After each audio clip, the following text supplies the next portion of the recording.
नमस्कार, दिन भर की टॉप इंपॉर्टेंट डिफेंस अपडेट पर आपका स्वागत है। आज की टॉप हेडलाइंस। भारत सरकार ने चीन को दिया बड़ा झटका, 400 डिफेंस ड्रोन की डील को किया कैंसिल। इंडियन कोस्ट गार्ड को जल्दी मिलेंगे 200 नए वेसल्स और 100 नए एयरक्राफ्ट। एल&टी की तरफ से एक और बहुत ही पावरफुल रिएक्टर बना करके किया गया तैयार। हिंदुस्तान एरोनॉटिक्स लिमिटेड की तरफ से हमारे नए UCAV पर काम शुरू किया जा चुका है। रूस की तरफ से भारत को मिलने वाले S-400 की बची हुई डिलीवरी इस साल तक पूरी कर दी जाएगी। आइए आज के वीडियो में सारी इंपॉर्टेंट अपडेट डिटेल्स में आपको बताते हैं। यदि आपको हमारी ये न्यूज सीरीज पसंद आए तो इस वीडियो को लाइक और चैनल को सब्सक्राइब जरूर कीजिएगा। सबसे पहले भारत सरकार के उस कदम की बात की जाए जहां पर भारत सरकार ने 400 डिफेंस ड्रोन की डील को कैंसिल कर दिया। और स्पेशली ये डिफेंस ड्रोन तो भारत में ही तैयार किए जाने चाहिए थे, लेकिन इनमें जो कंपोनेंट्स लगने वाले थे वो चाइना से इंपोर्ट होने वाले थे। और इस डील को पूरी तरीके से स्क्रैप किया जा चुका है बिकॉज चाइना हमारे लिए दो तरीके से खतरा बन चुका है। पहला खतरा कि डोमेस्टिक कंपनीज को बर्बाद करने की कसम चाइना ने खा ली है, इसीलिए बल्क में डंपिंग की जाती है भारत के अंदर न सिर्फ इलेक्ट्रॉनिक कंपोनेंट्स बल्कि डिफेंस में इस्तेमाल होने वाले इस तरीके के ड्रोन्स।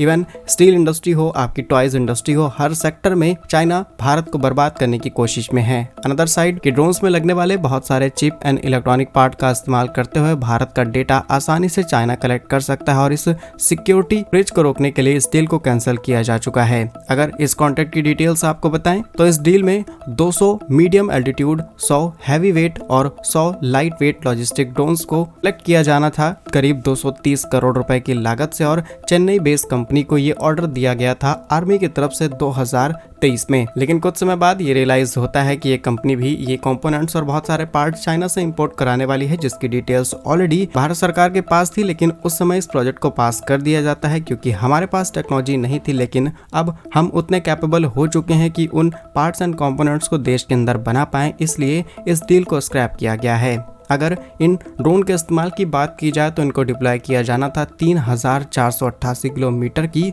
जो LAC है चाइना बॉर्डर के साथ लगती है। और 2020 में जो हमें कॉन्फ्लिक्ट देखने को मिला उसको ध्यान में रखते हुए हमने इसको डिप्लॉय करने का फैसला किया। बट इस डील को स्क्रैप करने का मतलब ये भी नहीं है कि हम इसे आगे नहीं बढ़ाने वाले हैं, बल्कि एक बार फिर से टेंडर रिलीज किया जाएगा और इसमें पूरी तरीके से मेड इन इंडिया पार्ट्स का इस्तेमाल करते हुए ड्रोन्स बनाए जाएंगे। अगर सब कुछ ठीक रहा और DRDO की तरफ से कई चल रहे एक्सपेरिमेंट्स सक्सेसफुल हो गए तो डेफिनेटली हम ड्रोन्स की जगह UAVs का आसानी से इस्तेमाल कर पाएंगे, that is unmanned aerial vehicles, जो कि आसानी से इंटेलिजेंस, सर्विलांस, रिकॉग्निजेंस आसानी से ये सारे मिशंस कर सकता है along the border with China and Pakistan. ये प्रोजेक्ट भारत की और ज्यादा हेल्प कर सकते हैं। इसमें भी कुछ चीजें एड ऑन की जाएंगी, that is nano, mini, micro drone जैसे कि कामिकाजी, लॉजिस्टिक, आर्म ड्रोन्स। इसके अलावा MALE, medium altitude long endurance और HALE जिसे हाई एल्टीट्यूड लॉन्ग एंड्योरेंस वाले UAVs कहा जाता है, इनको भी आसानी से इस्तेमाल किया जा सकता है। तो आपके हिसाब से भारत सरकार ने इस डील को स्क्रैप करके सही किया या फिर गलत? कमेंट्स में अपनी राय जरूर बताइएगा।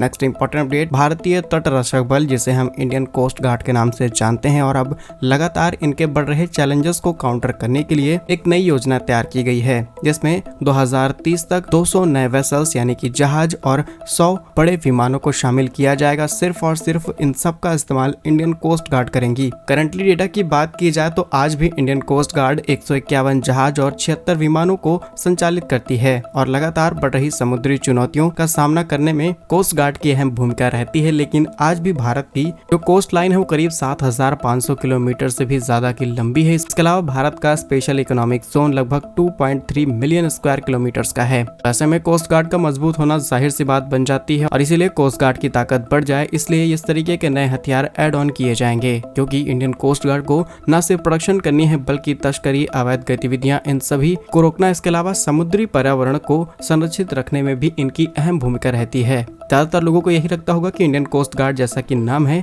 कि वो समुद्री सुरक्षा करते हैं, लेकिन ये सारे ऑपरेशंस भी हैं जो कोस्ट गार्ड की हेल्प से किए जाते हैं। अब भारत का काफी बड़ा हिस्सा समुद्र के साथ लगता है और बिलियंस ऑफ डॉलर के ट्रेड यहाँ से किए जाते हैं। और इसी तरीके से अगर कोस्ट गार्ड एक्टिव नहीं रही, अवैध गतिविधियां बढ़ती रही तो डेफिनेटली इससे देश की सुरक्षा को भी खतरा हो सकता है। और पास्ट में चाहे मुंबई में हुआ हमला हो या फिर देश के अलग अलग कोने में एक्टिविटीज, ये सभी इसी रास्ते से किए गए हैं। तो डेफिनेटली कोस्ट गार्ड को मजबूत करना जरूरी है। इस पर आपकी जो भी राय हो कमेंट्स में जरूर बताइएगा। नेक्स्ट इंपॉर्टेंट अपडेट, भारत की दिग्गज construction and manufacturing company L&T से सामने निकल के आ रही है। यहाँ पर रिसेंटली L&T की तरफ से पूर्ण स्वदेशी रूप से तैयार किए गए 10x700 मेगावाट के electric pressurise heavy water reactor को बना करके तैयार किया गया और अपने लिमिटेड टाइम पीरियड के अंदर ही इस रिएक्टर को बनाया गया और तीसरे स्टीम जनरेटर को कैगा परमाणु ऊर्जा स्टेशन को सौंपा जा चुका है। एल&टी का ये प्रोजेक्ट गुजरात के हजीरा में स्थित एल&टी के ही एक नाइक हैवी इंजीनियरिंग कॉम्प्लेक्स में nuclear power corporation of India limited के टेक्निकल डिपार्टमेंट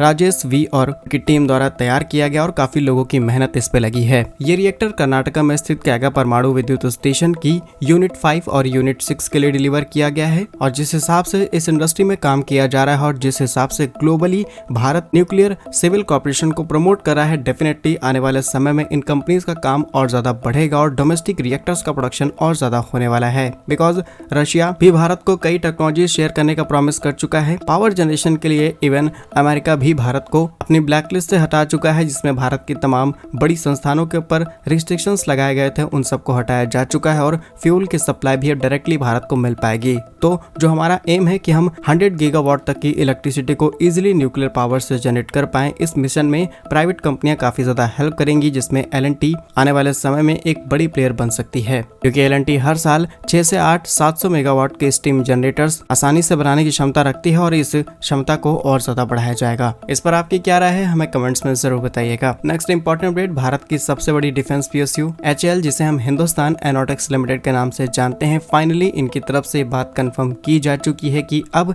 HAL ने HALE, जिसे हम हाई एल्टीट्यूड लॉन्ग एंड्योरेंस वाले UCAV यानी कि अनमैन्ड एरियल व्हीकल्स के नाम से जानते हैं, इनको बनाने का काम शुरू कर दिया है। इसका इस्तेमाल इंटेलिजेंस, सर्वेलेंस, रिकॉग्निशंस इस तरीके के मिशंस में किया जा सकता है और आसानी से ये हवा में रहते हुए हर तरीके के ऑपरेशंस कर सकते हैं। और सबसे बड़ी बात कि HAL यहाँ पर इसको स्टेल्थ टेक्नोलॉजी के साथ डिजाइन करेगा। इसमें हाई स्पीड, हाई एल्टीट्यूड पर किसी भी खतरे से निपटने के लिए तैयार किया जाएगा। इसकी स्टेल्थ टेक्नोलॉजी ही इसकी सबसे बड़ी और खास टेक्नोलॉजी रहने वाली है, जो इसे दुश्मन के किसी भी रडार से आसानी से बचा पाएगी। रिपोर्ट्स के मुताबिक HAL की तरफ से बनने वाले इस UCAV के अंदर HTFE 25 यानी कि हिंदुस्तान टर्बोफैन इंजन का इस्तेमाल किया जाएगा, जो कि 25 किलो न्यूटन का एक टर्बोफैन इंजन है और इसके अंदर हम एक खुद के तैयार किए गए इंजन का इस्तेमाल करेंगे, जिसे HAL की तरफ से ही तैयार किया गया है। ये इंजन UCAVs को बहुत ही ज्यादा हाई स्पीड पर आसानी से ऑपरेट करा सकता है, हाई एल्टीट्यूड पर इनको ऑपरेट किया जा सकता है, हाई थ्रस्ट प्रदान करता है और इस